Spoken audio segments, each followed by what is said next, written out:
All right. Today's webinar is being hosted by the Transforming Children's Care Global Collaborative Platform. The platform is a community of actors and organizations that are engaged in child protection and care reform. The overall vision of this platform is to establish more strategic, sector-wide collaboration from the globe to the local level by coming together and building on one another's work in order to secure a greater and more sustainable impact, as well as undertaking joint advocacy. The platform is open to everyone, so we encourage you to join. There's more information in the chat if you'd like to know how to join, as well as how to join if you have not already. As a member, there's a lot of information that you will receive from the platform and really engage with actors from all across the board.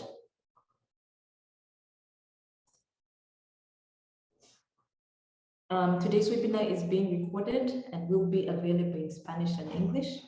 The slides will also be available, and we will share it with everyone that registered for the webinar. It would be great if you can share with us, for those of you who haven't yet, your name, your organization, what you're doing, and in which country you're based. Again, a reminder to select the panelists and attendees chat so that everyone can see what you type in. We will not have a Q&A session today, but we still want to encourage you to ask questions using the Q&A function or leave any comments that you might have. However, we do ask that you ask more general questions and not so much personal questions, because the focus of this webinar is persons with lived experience. So we really want to respect the privacy of those that have agreed to share with us their experiences. We will try and get to some of the questions that you ask, but if we run out of time, we will address them during the task force meeting next week on Tuesday, or we will reach out to you individually through email and through other channels to make sure that we get to all and answer all the questions that you have.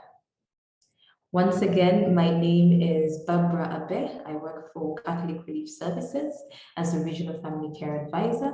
I co-chair this task force on foster care with Louise Hawks, the International Program Manager from Martin James Foundation, and we really would like to welcome you to this session. Today is the last of 5 webinars. Yes, 5 webinars that we have been having since April, covering different aspects of foster care practice. We've heard from people from many different contexts who have shared great learning and practice around foster care. The recordings of the previous webinars in the series can be accessed through a link that we will share with you in the chat box. The focus of today's webinar, as I highlighted before, is on the participation of children and young people with lived experience of foster care, specifically though in relation to their participation in decision-making processes that affect them. We will be hearing from young people with lived experience from all across the globe. We will start off with Uganda. With Ruth Naigaga, who is a social work practitioner with over 10 years experience in supporting communities and families, as well as implementing care reform focused on community and family-based care. She's the acting project manager in Makindye Division in Kampala and has incredible experience working with youth with care experience. She will be talking to Olivia, who's 26 years old and has lived in care for over 20 years. Olivia is a vibrant young person who has qualified in hotel management and is managing a confectionery shop at the moment. She's business-oriented, a self-starter, and self-reliant, and she would like to share her experience in care and how young people in care can be included in decision-making and be part of the process. Thank you so much, Ruth and Olivia, for agreeing to share, to speak to us today, and over to you.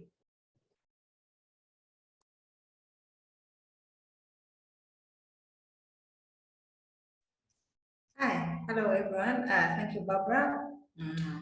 My name is Ruth Naigaga, acting project manager, Charles I Foundation. I'm here with Olivia. She's one of the young people that spent most of her life in an institution that's St. Michael under the Catholic Church. She's here with us, and she's going to share with us her experience. So, Olivia.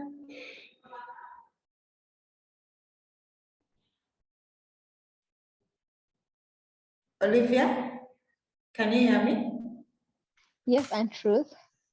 Oh, yes, she's here. Maybe I'm going to give Olivia a few minutes to introduce herself to the members that are attending today's webinar. Then we can start off. Hello, everyone.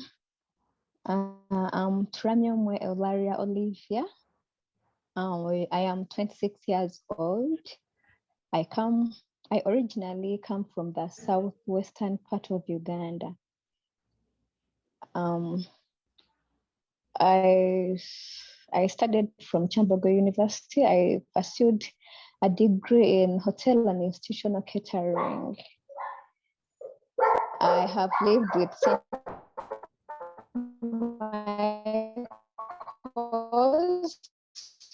for over 20 years. I came in St. Michael's there. Anyway, I also can't remember very well, but so far I've spent there something like 20 years. Thank you. Thank you, Olivia. That was quite detailed. Thank you. Maybe kindly, I would like, if feel free, I'd like you to share more about during your stay at St. Michael, or maybe during the transition process, why involved in decision making in regards to your life, or maybe the plan that maybe you had. Briefly, if you could share with us, and how was this achieved? Well, thank you very much. At St. Michael's, by that time I was still young. Anyway, we weren't given much opportunity in decision making since we had caretakers. So for them, they thought that they have all the power to decide for us. Yeah, the fact that they could say that, I know this person, I know you, I know all your capabilities, I know what you can do, I know what you cannot do. So they could, most of the times, they decide for us.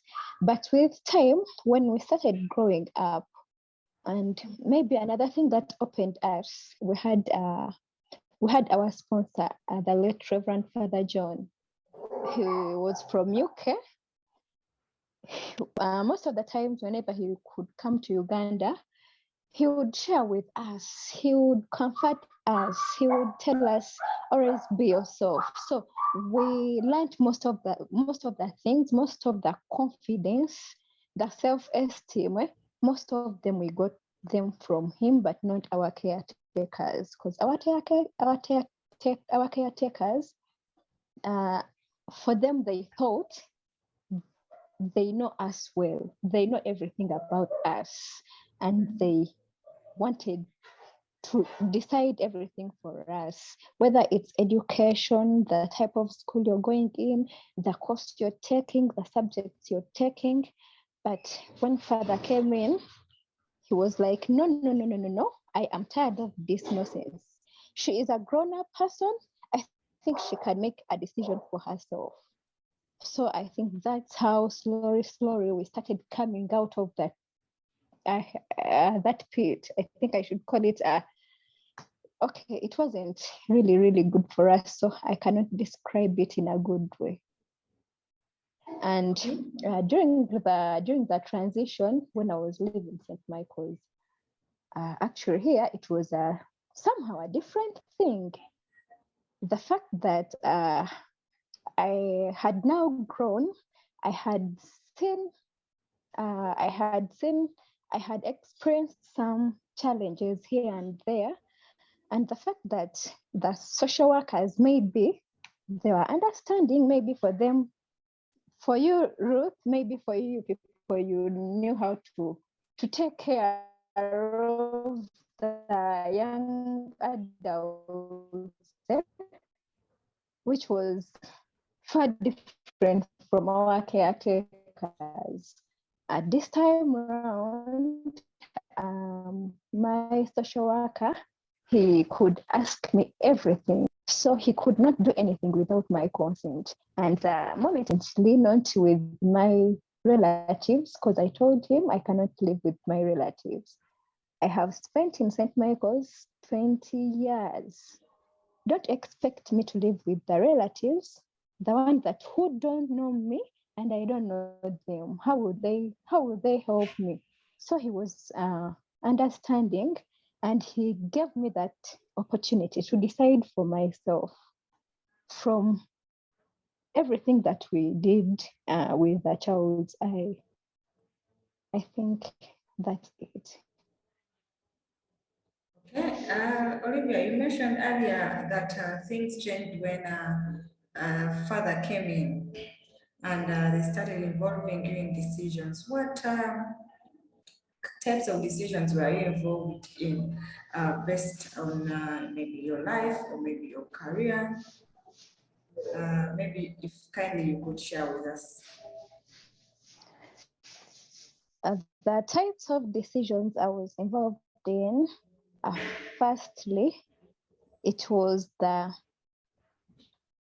course. When I finished my high school, it was the course that I was going to do.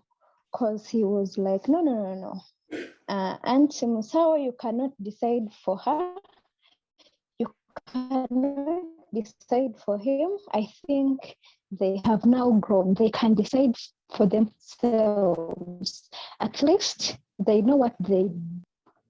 Yeah. So education-wise, my university course, I decided it myself, and even the people that I communicate with. Yeah, I had to decide who is more important, who is helping me here and there, who is beneficial. I was involved in.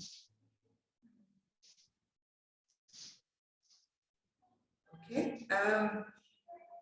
You mentioned earlier that the caretakers would not involve you in most of the things that were happening in your life. Now, if you look back then and now, what are some of those things that, whilst in the institution when you are with your carer, what are some of those things that you would have wished maybe, if I wish they had involved me in this, I wish they had consulted me on this, maybe if you can briefly share with us.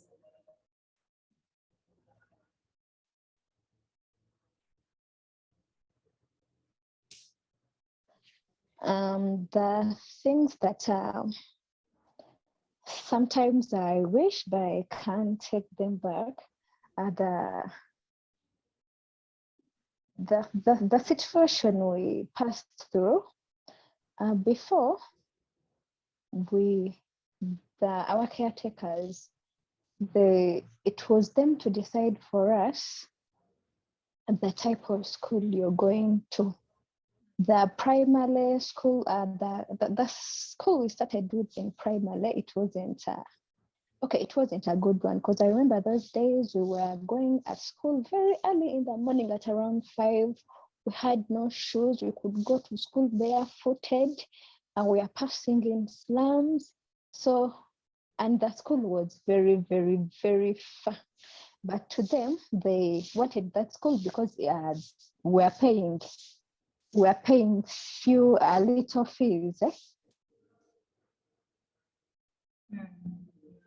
Yes. Another thing that they denied us, maybe, it was connecting us with our families. Maybe if they had given, maybe during the school holidays or during any time that you feel like Maybe you want to see your uncle, to see your or your sister or brother, something of that kind. Maybe that thing could have helped us. Because you see nowadays, I cannot, I cannot connect with my family so much than those people that I grew with from St. Michael's. I feel more comfortable sharing my problem, sharing my experience, my everything with someone that I don't share blood with. Yet, we have family members, we have relatives outside there who would wish to come in our life and help us here and there. But the fact that we are not used to them, seriously, I cannot be open with them. Yes, that's it, Ruth. Okay, thank you, Olivia. We have someone more question for you. Thank you for sharing. I know her network is not so good. I think where she is, it's raining heavily. We apologize. If you have questions for Olivia, maybe you can put it in the chat. She'll be able to answer. Thank you. Do you think during the time that the transition process, like you mentioned about your social workers, the social workers that you worked with, that they involved you in the process here and there. So of course, as we will continue supporting young people and those that have spent most of their lives in the institution, what should be aware of when we are supporting young people in the future?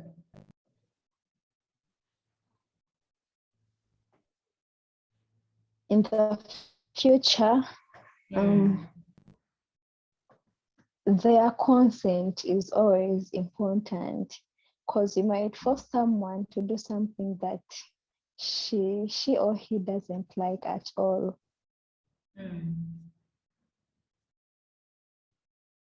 Okay. Anything else that you'd like to add?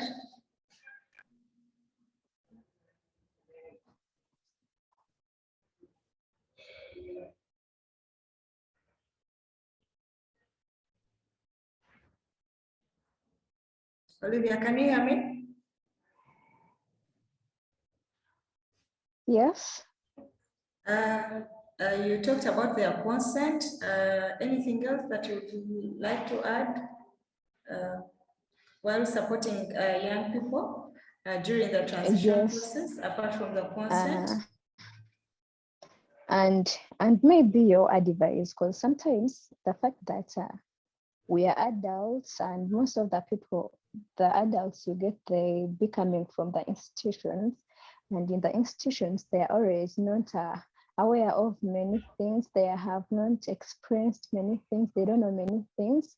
So sometimes they might maybe decide wrongly. So you can always advise them that, okay, you're right, but I think this and this and this might work for you than what you think. Yes. Okay. Thank you so much, Olivia. Thank you for sharing your experience. I appreciate. Back to you, Barbara. Thank you.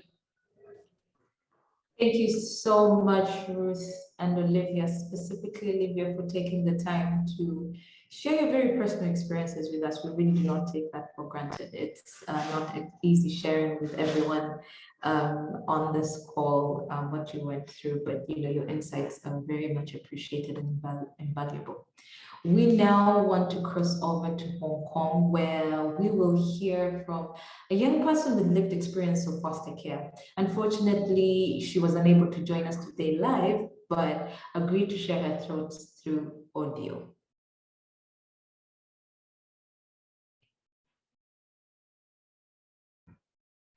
Can we have the audio? Thank you.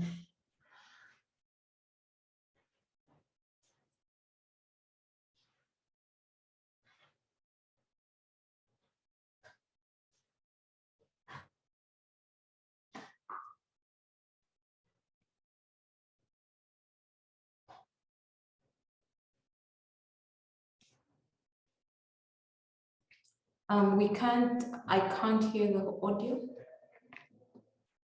Apologies, everyone. I think we have a little glitch. It wouldn't be a webinar if it did not have a glitch. Apologies.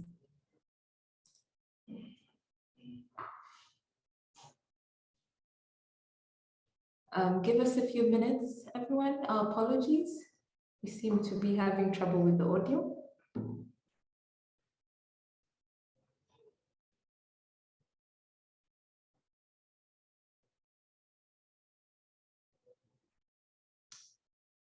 Apologies, even after testing.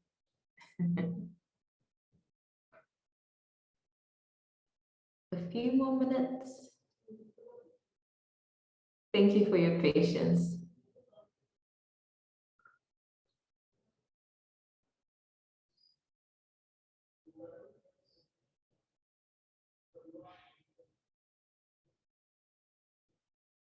Okay, it appears as though technology is refusing to cooperate. Do we want to move over to the next presenter?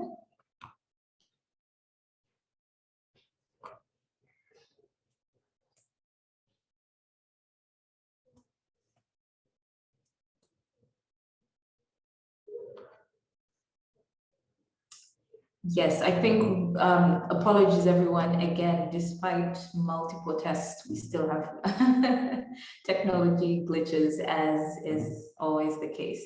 We will move over to our next presenters though, all the way from Argentina, Jessica and Naila. They are going to speak to us in Spanish, so I would encourage us all to switch to our English interpretation channel at the bottom of your screen. While I briefly introduce Jessica. Jessica Waxman has lived experience and has more than 10 years experience as a social worker. She works as the youth coordinator of the civil association Doncel, a collective of young people without parental care in Argentina. We are also joined by Naila Herrera, who is a social psychology student and a member of the executive committee of the Guia Egreso, which is the Caregiver's Guide, the first group of young people without parental care in Argentina. She's also a member of the Latin American Network of Caregivers of the Protection System. Over to you, Jessica and Naila.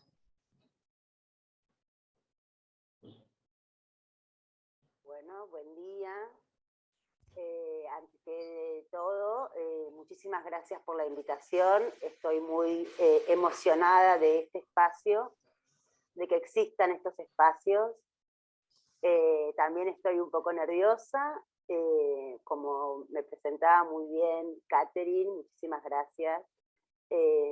Soy trabajadora social y he pasado por el sistema de cuidados durante los primeros 10 años de mi vida. Hoy trabajo también hace casi 10 años acompañando a estos jóvenes que pasan por el sistema de protección. Y sinceramente siento que Ruth y la compañera, no recuerdo el nombre, como que me han expoliado la presentación, pero esto me hace ver que a pesar de las diferencias geográficas, el sistema de cuidados es muy similar en los territorios. Con respecto, hoy mi invitación es un poco por el trabajo que venimos haciendo en la organización Doncel en Argentina hace más de 20 años, que tiene su punto neural en la participación juvenil, justamente, en la voz, en esto que contaba Ruth, en la voz de los propios jóvenes beneficiarios de los programas. Inclusive, cuando las escuchaba a las chicas que nos contaron sus experiencias, y pensando en el trabajo actual, nosotros generamos espacios donde estos chicos puedan contar qué les pasa, qué les sucede, y aún hoy, después de tantos años de trabajo, los chicos se sorprenden que hayan un espacio donde se los escuche, justamente porque no están acostumbrados a que haya un espacio donde se les pregunte qué les pasa, qué sienten, qué les gusta, qué no les gusta, qué creen que es necesario modificar, qué creen que está bien también, porque hay cosas que sí funcionan, no lo podemos negar, pero bueno, esto, ¿no? Pensaba también como nos contaba Ruth, perdón Ruth que te use, pero la verdad que todo tu testimonio es así como lo contás, ¿no? Estas cuestiones de no preguntarles a los beneficiarios qué les pasa, qué sienten en sus infancias, repercuten en el adulto, ¿no? Uno de adulto, si nunca tuvo el ejercicio de decir qué me gusta, o de decidir a qué escuela ir, qué carrera estudiar, digo, de adulto esa construcción no está hecha y cuesta muchísimo poder decidir, poder saber qué es lo que quiere uno si no tuvo ese ejercicio. Díganme por favor si se me escucha bien, si estoy siendo clara y lenta para la traducción. Bueno, y con respecto a todo esto, desde la Argentina, justamente por todo este trabajo, hemos conseguido hace más de 5 años una ley donde por primera vez en Argentina y en Latinoamérica, los jóvenes que salen del sistema de protección a los 18 años puedan tener un apoyo económico y un apoyo de una persona adulta que los acompañe justamente a vivir y a pensar en su proyecto de vida cuando quedan fuera del sistema. Pero lo más increíble de esta ley, de este programa, es que lo han hecho los propios chicos. Los propios jóvenes se han juntado a pensar desde sus propias experiencias qué es lo que querían, qué es lo que necesitaban, qué es lo que funcionaba y lo que no. Ellos han escrito la redacción de esta ley, la han llevado al Congreso con los legisladores, la han peleado y, bueno, tuvimos un resultado exitoso, donde hoy, por primera vez, los jóvenes tienen un acompañamiento cuando salen del sistema de cuidado. Que realmente, según lo cuentan ellos, cambia sus vidas, ¿no? Por tener, sobre todo, algún apoyo económico para poder pagar un lugar donde vivir y una persona que los acompañe. Porque sabemos que solamente el dinero no alcanza. Entonces, bueno, disculpen. Bueno, la idea es que justamente hablando siempre de la participación juvenil, hoy en esta invitación me parecía mucho más importante que me escuchen a mí, que escuchemos justamente a una joven que participa. Así que le paso la palabra a Naila.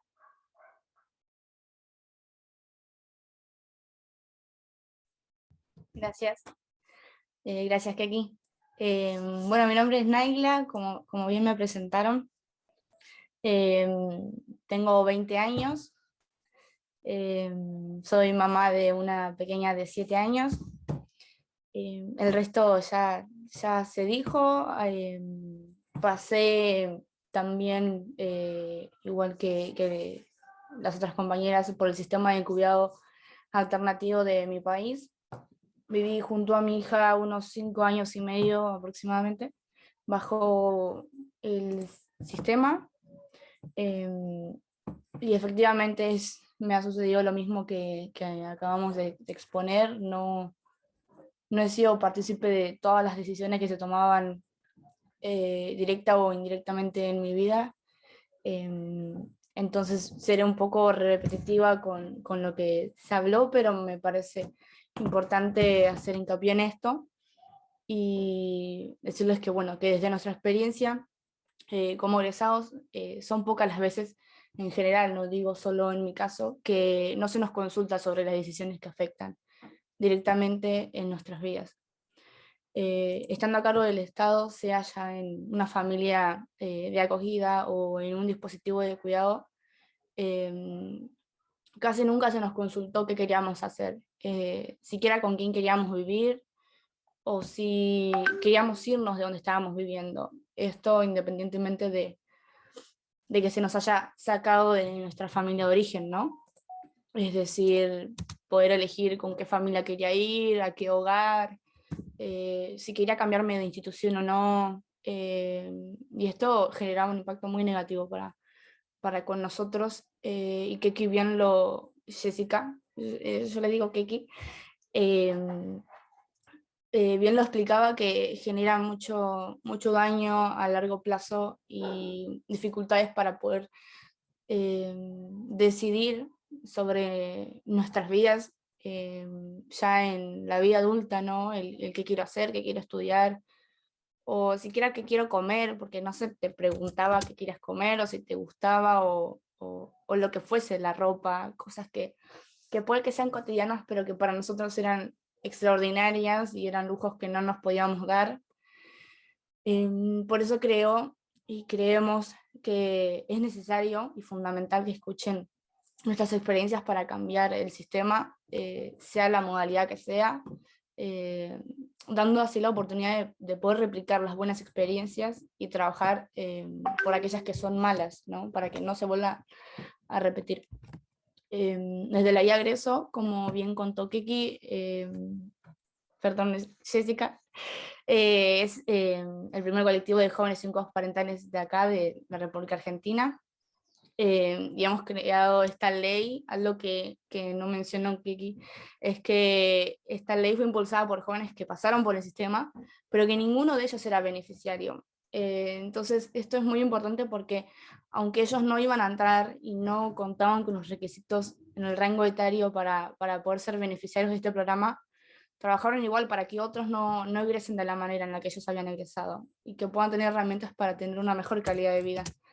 Yo soy beneficiaria del programa y a mí me ha cambiado la vida. Sé que a muchos de los jóvenes con los que trabajamos en la guía de egreso les ha sucedido lo mismo, porque te genera oportunidades. Ya no tenés como la obligación de tener que vivir en un lugar en el que no querés, o tener que revincularte con personas que ya te ejercieron algún tipo de violencia, y te genera esperanza, algo que no teníamos y que yo en lo personal jamás creí estar viva hoy. Así que es algo que no se puede explicar, que es inmenso y que de verdad generó cambios increíbles a partir de la participación, a partir de escuchar las dificultades que tenían realmente los jóvenes al egresar del sistema.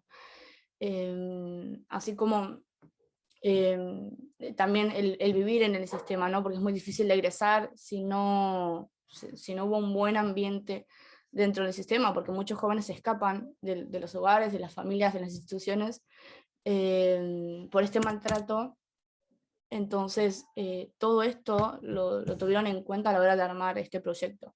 Nuestras necesidades, nuestras dificultades, y qué pasaba con el afuera, ¿no? Porque a los 18 te ibas a la calle y nada, no correspondía, o sea, nadie se hacía cargo de lo que pasaba en ese momento, y tampoco te preparaban para la vida adulta. Era como que vos tenías que ver qué hacías, y bueno, si te iba bien o mal, era como una cuestión de suerte, algo que no creemos para nada que debe de ser así. Un niño no tiene que contar con la suerte de tener una buena familia o tener una buena experiencia en el sistema de cuidados, sino que es su derecho.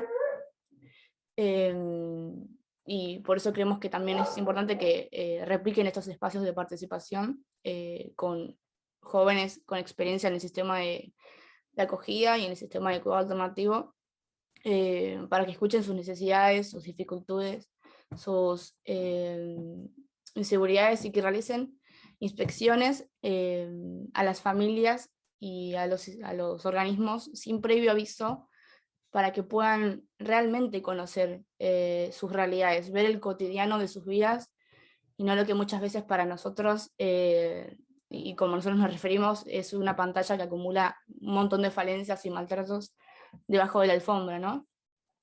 Asimismo, necesitamos que realicen controles de salud, tanto física como psicológica, que puedan detectar las acciones que ejercen algún tipo de violencia para con los jóvenes a cargo de determinadas familias, que se nos consulte esto mismo, ¿no? De qué queremos hacer y qué no, que puedan tener participación en las decisiones que los afectan, ¿no? Que haya también un acompañamiento tanto para ellos como para las familias, teniendo en cuenta que nuestras experiencias a veces son muy duras, por lo que tanto nosotros necesitamos un acompañamiento como las familias para poder sostener ese vínculo, ¿no? Algo que también es importante es el tema de educación, que ellos puedan ser protagonistas de esas decisiones que van a tomar para su futuro, para su carrera, para su oficio. Muchas de las cosas que se nos manifestaba con jóvenes participantes, ¿no? Jóvenes protagonistas del sistema que no podían elegir, que se les imponía que debían ser, que deben estudiar, y que hasta de alguna manera se los discriminaba, siendo que si esta familia tenía hijos propios, a ellos se los mandaba a escuelas diferentes, se los sentaba en mesas diferentes para comer, se les daba ropa y de marcas diferentes. A eso decimos que necesitamos que realmente se corrobore si eso pasa y que se trabaje para que eso no ocurra, ¿no? Cuando uno hace una inspección y está preparada, eso no es real, no es el cotidiano de nuestras vidas, sino que nosotros mismos ya sabemos que están por ir y se prepara todo un ambiente en el que se pueda tapar todas las falencias que el sistema ejerce para con nosotros. Y bueno, continuando con esto del acompañamiento, hemos visto que la falta de acompañamiento afecta muchísimo en el vínculo familiar que se está preparando, ¿no?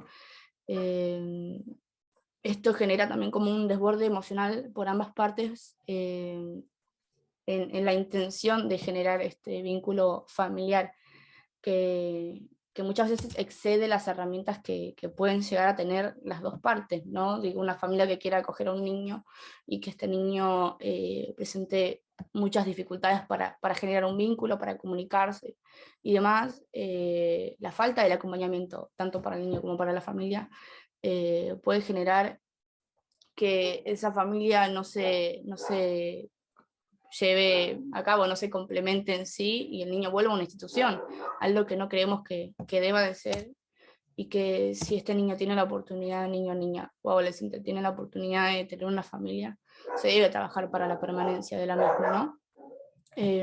Bueno, necesitamos que sean presentes, que se corrijan las cosas que se están haciendo mal, que se repliquen obviamente las que se están haciendo bien, que trabajen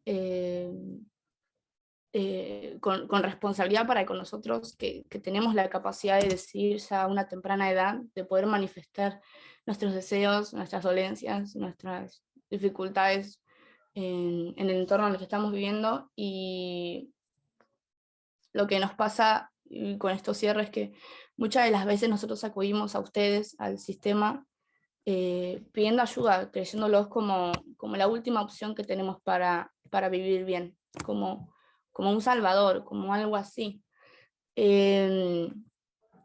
Y cuando llegamos a esa instancia en donde decimos, bueno, acá empiezo una nueva vida y voy a estar mejor, y el Estado sigue ejerciendo mucha violencia,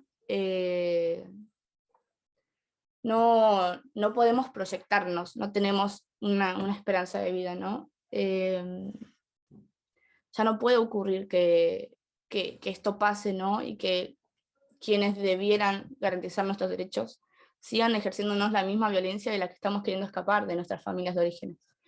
Yo tuve la oportunidad de ir a un juzgado de menores y pedir que me separen de mi familia, pero el sistema me siguió ejerciendo la misma violencia de la que yo estaba escapando con mi seno familiar, y muchos tenemos la misma experiencia, no sea cual sea el motivo por el que entramos o no, a cargo del Estado tenemos esa mala experiencia de seguir siendo violentados, y solo algunos tienen y corren con la oportunidad de no serlo, ¿no? De estar en un espacio en donde entienden que somos sujetos de derecho y que no pueden seguir violentándonos más. Yo estoy segura de que hay jóvenes en su país que deben tener ganas de cambiar sus realidades, de mejorar la vida de otros jóvenes, con sus experiencias, sean cual sean, porque es como he dicho recién, sean las que sean buenas o malas, son reales y son totalmente válidas y mejoran, yo digo que hasta lo malo que me ha pasado en mi vida, así que hoy yo esté acá y no tengo pena por ello, pero en su momento si pudiera lo hubiese evitado, y creo fielmente lo mismo. Creo que no podemos seguir pensando en transformar el sistema de cuidado ni de acogida sin las voces de los jóvenes que lo integramos, y necesitamos tanto de ustedes como ustedes necesitan de nosotros para lograr un sistema sin violencia y un sistema que de verdad sea un cuidado real, un cuidado familiar y un cuidado que no vulnere ninguno de nuestros derechos. Si queremos cambiar el mundo, tenemos que resolver el presente y es ahora. Gracias.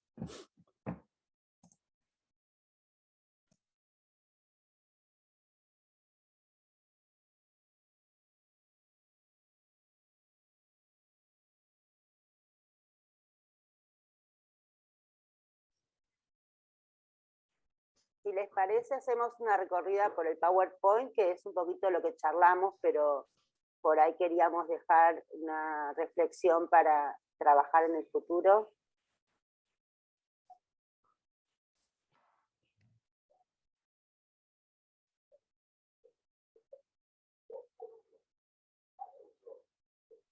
Bueno, acá contábamos que es vital poder trabajar junto con los niños para su desarrollo personal.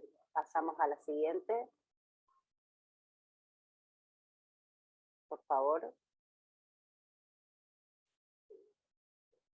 Como bien lo contaba Naila, es muy importante la escucha y la participación de los niños, adolescentes y jóvenes, la capacitación a las familias y el apoyo continuo, tener un estándar de indicadores de cuidado.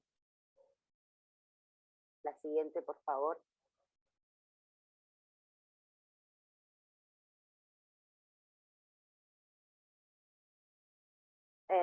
Bueno, sobre la selección y el acompañamiento de las familias de acogida es seleccionar a base de que puedan responder a las voluntades y necesidades específicas de los niños, guiar y acompañar el proceso de conocimiento y construcción de la confianza entre estos jóvenes y la familia de acogida, como contaba Olivia y Ruth, que no sentían esa confianza con la familia, planificar en conjunto con los niños y la familia el proceso de esta vinculación para que después, luego, no sean reingresados al sistema, y monitorear periódicamente, como contaba Naila, para asegurar este entorno seguro y saludable. La siguiente, por favor.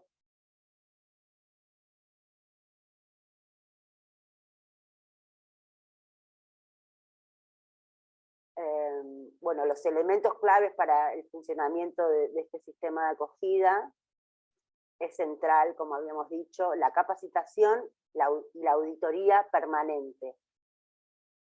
Una más, creo que queda.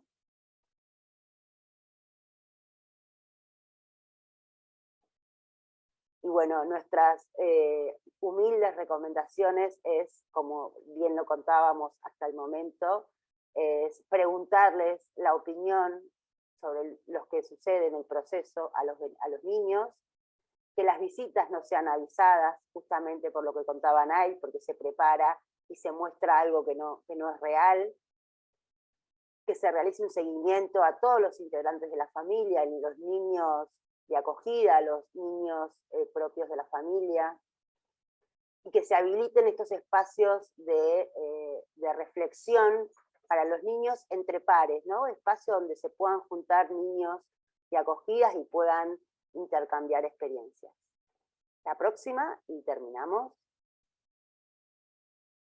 Creo que estamos bien con el tiempo. Bueno, muchísimas gracias. Estos son de la foto nuestros jóvenes en espacios de reflexión y, como ven, de disfrute también, que es la idea. Muchísimas gracias. a todos y a todas.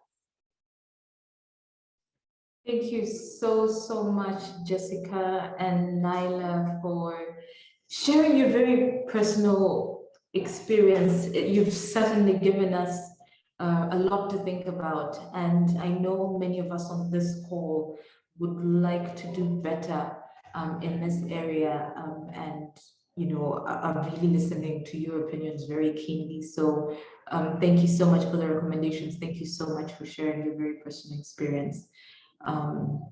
Yeah, thank you. We will now try to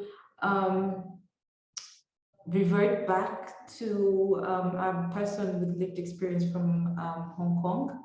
Unfortunately, the audio wasn't working. We've tried to see if it can work. We're going to try again. If not, then we really feel that her perspective was really important to share with you all. So we will try to play it. If the audio doesn't work, then we do have some subtitles. We will play it to the end, and hopefully we still get to share this person's thoughts and experiences with you all.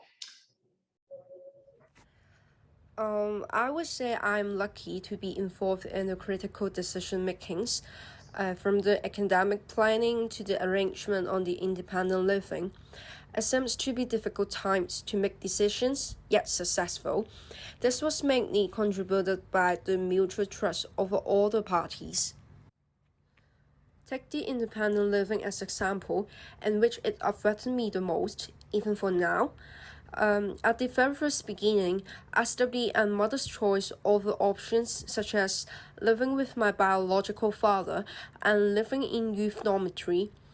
I expressed my confidence in starting the independent living. They respected my choice and drew up the schedule. The foster carers were also willing to facilitate it. It was a long journey for the discussion and assessment since I was 15.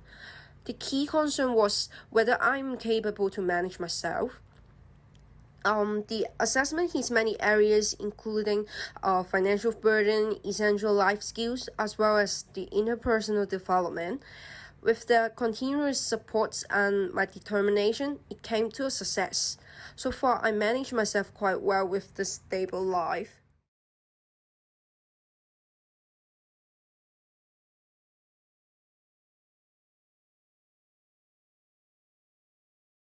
To force our opinions, or somehow, and I know it is not always the case like me for the other. Maybe the children are not proactive to force our opinions, or somehow they are assessed to be unqualified to make reasonable judgment. All these make the social workers difficult to gain trust on them. Another way around, the children did not gain trust on the social workers. I think the right to make decisions is crucial. This may not be 100% controlled by the children, but at least the children should get involved in the process. There are several things that social workers can be aware of: to ask, to discover, to encourage, and to support. Some children tend to be shy or even pessimistic, which is seldom to voice out their opinions. Social workers should ask more so that the children have the chances to express themselves. Meanwhile, they should discover more on children's abilities, not to follow the standard guidance on life planning, but try to grasp some more their strength and weakness to see what's create the better outcome. Encourage and support more can let the children believe in their decisions. It may not be the right decision from the beginning. The children need the social workers to guide. For the prospective foster carer, patience is the key factor. Be patient to the kids and show more respect. Sometimes the foster carer may create the fear that I'm here to save you, you should follow my instruction, which blocks the independent thinking of the children. The foster carer should not be biased by the children's background. They should truly understand that the children can develop well if the surroundings are in a harmonious atmosphere with adequate support. That's all. Thank you.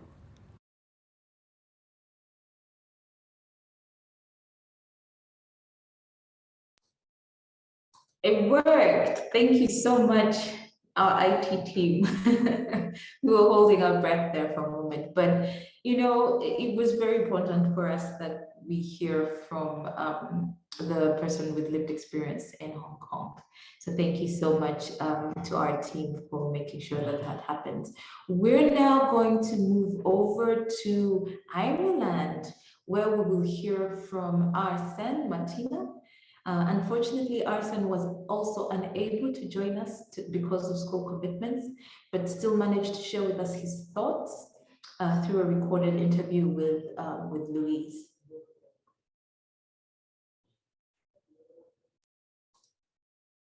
Good morning, Arsene. Would it be okay if you could tell us a little bit about yourself and what you do? Yeah, so hello everyone. My name is Arsene Martina and I am the Participation Ambassador for Fostering First Ireland. So I'll be talking about participation within my organisation and in general and why it's important. So I have been in care for 9 years, and what is special about that for me is that I can see and have seen like the increasing levels of participation from children from when there was very little participation in the organisation to now, like throughout my time in care. And from your own experience, how did you get involved with participation? So I suppose I'll start off by saying that when trying to start participation within the organisation, any organisation, it's important to have the basis for fun, especially when the children are very young. It really knits the group together and everyone gets comfortable with one another. So I suppose my participation within the organisation started when I went on a football trip. And after the trip, people wanted to stay in contact and meet up when we were able to. So FFI set up a group or a forum and we started to meet at school midterms. The group was later called Chatters Matters, and it became a place for us to speak about our experiences in foster care and to have our voices heard in the organisation.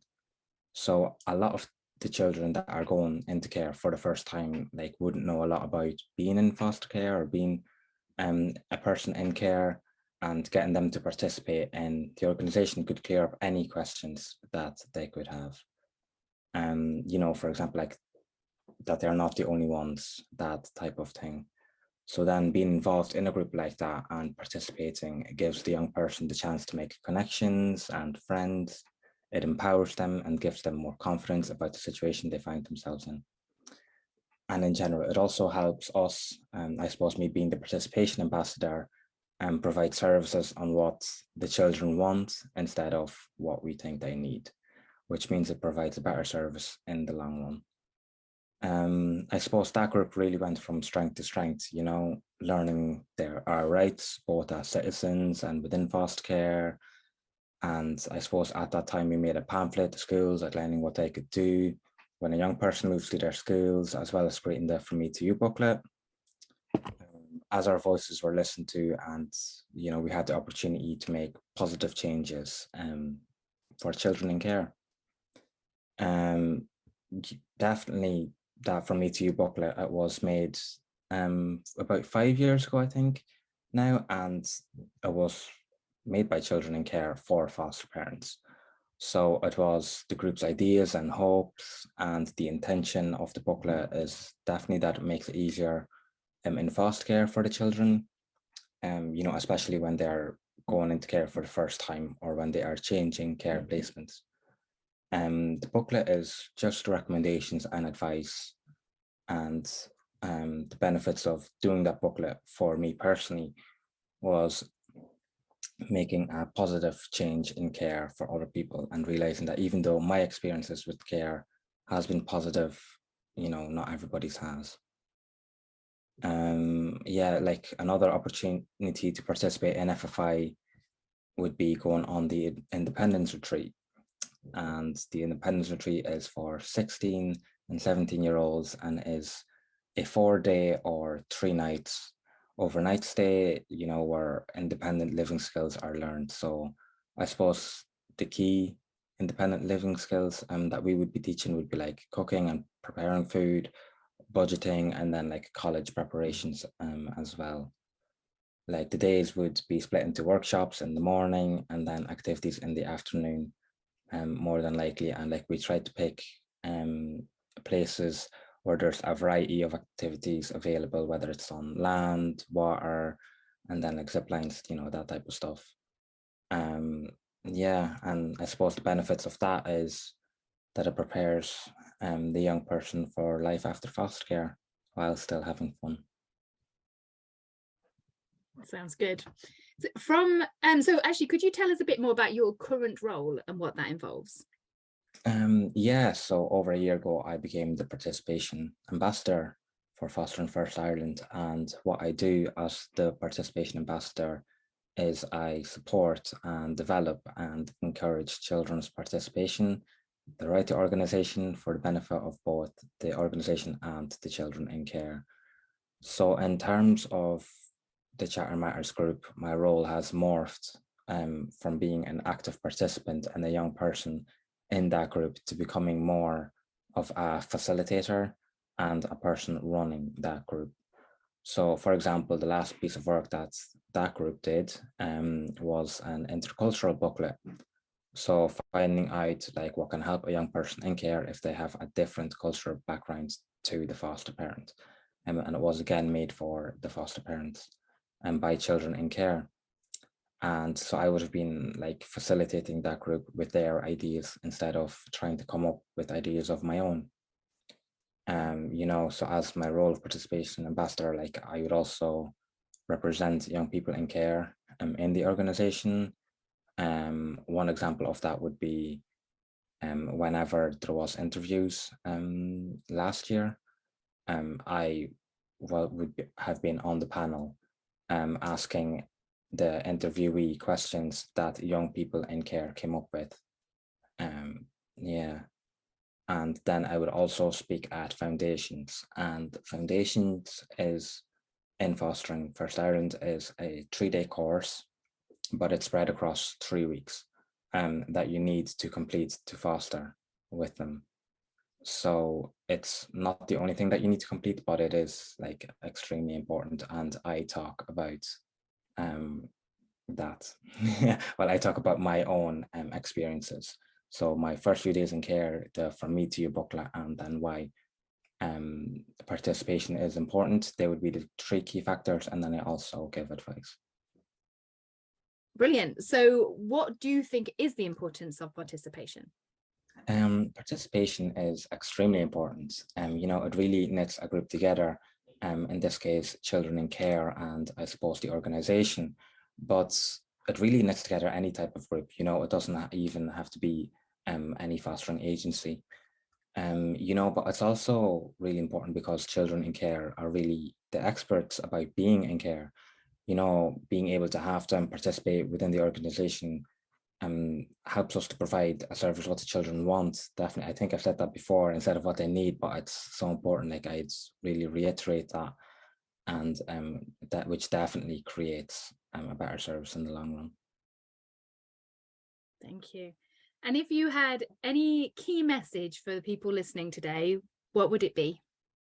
Yeah, it's just really thankful for being able to talk about my experiences today.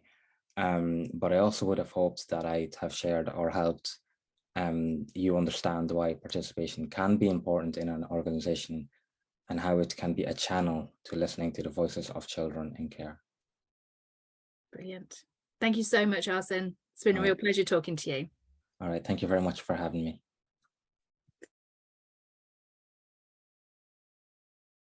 So thank you to Arsene there for that video. It's really interesting to hear from him. And thank you to everybody else who shared today, to Olivia and Ruth and Nyla and Jessica, and to the young person from Hong Kong who shared her experiences and views.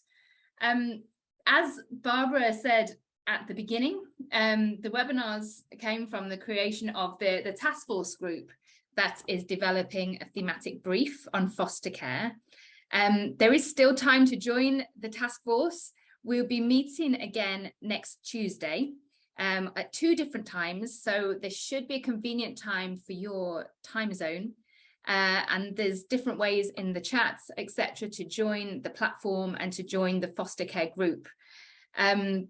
What we do at the task force is to take the subject from the webinar, and it provides us with an opportunity to talk a little bit more in depth about that area of practice and hear about what's happening in different countries and regions. I really welcome you to join the task force meetings or just to join the group on the platform. There's no commitment in doing this, but you'll be able to view and take part in the conversation, and it'd be really great to hear from more people. After today's webinar, you'll get an email with the slides and the link to the recording of the webinar.